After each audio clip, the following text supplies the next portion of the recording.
അപ്പം ഞാൻ റോട്ടിൽ കൂടെ നടന്നു പോകുമ്പോഴാണ് നമ്മുടെ ഈ കാട്ടിലൊക്കെ നിൽക്കുന്ന ചീര കേട്ടോ, ചുമന്ന ചീര.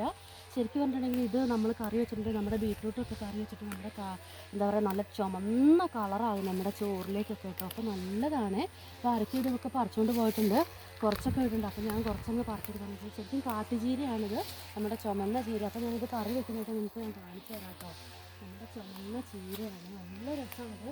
ഇത് വിറ്റാമിനൊക്കെയുള്ള നല്ല ചീര കേട്ടോ. എന്തൊക്കെയാണെങ്കിലും കടയിൽ നിന്നൊക്കെ നോക്കി ചീത്ത പച്ചക്കറികളൊക്കെ കഴിക്കുന്നതൊക്കെ ഭേദം ഇങ്ങനത്തെയൊക്കെ ചീരയൊക്കെ കഴിക്കുകയാണെങ്കിൽ നല്ലതല്ലേ. ഇത് കണ്ടില്ലേ, കാട്ടിലാണ് നിൽക്കുന്നത്, പക്ഷെ നല്ല ചീരയാണ് കേട്ടോ. അപ്പോൾ അതിൻ്റെ കൂടുതൽ രണ്ട് മൂന്ന് കണ്ടാനക്കുട്ടീൻ്റെ ഈ വളർത്തും കൂടെ ഞാൻ കണ്ടിട്ടുണ്ട്. അതും കൂടെ ഇതിൻ്റെ കൂടുതൽ നമ്മൾ കറി വയ്ക്കുകയാണെങ്കിൽ നല്ലതാട്ടോ. അപ്പോൾ ഓരോരുത്തരവർക്ക് അയ്യോ ഇതെല്ലാം ഇങ്ങനത്തെ ഇതൊക്കെ കറി വയ്ക്കാൻ പറ്റുന്നു, പക്ഷേ ഇതും കറി വയ്ക്കാൻ പറ്റുന്ന സാധനം തന്നെയാണ് കേട്ടോ കണ്ടാനക്കുട്ടി. ഇത് തന്നെയായിട്ട് കറി വയ്ക്കരുത്, നമ്മൾ ഈ ചീരൻ്റെ കൂടത്തിലിട്ട് കറി വെച്ചിട്ടുണ്ടെങ്കിൽ നല്ല സൂപ്പറായിരിക്കും കേട്ടോ. അപ്പോൾ ഞാൻ കുറച്ച് പറിച്ചിട്ടുണ്ട്.